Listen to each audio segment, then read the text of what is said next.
ఏంది బావది? ఆంధ్ర నుంచి పార్సల్ వచ్చింది. ఓపెన్ చేద్దామా? ఏమొచ్చిందో చూద్దామా మనం? 1 2 3 ఏం పంపించాలో చూస్తామా? సంక్రాంతికి మనకు గిఫ్ట్ ఆంధ్ర నుంచి ఏం పంపించాడో చూద్దాం.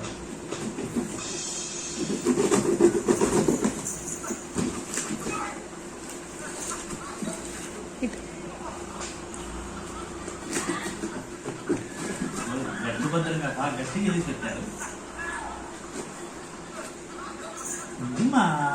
మన ఫ్రెండ్స్ వెయిట్ చేస్తున్నారు. మనకు సంక్రాంతి కానుక ఏమి ఇచ్చారో చూపిద్దాం ఫ్రెండ్స్కు.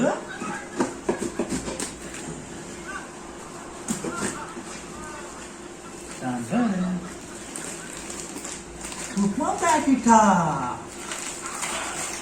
ప్యాకెట్ పంపించాడు శ్రీలక్ష్మి.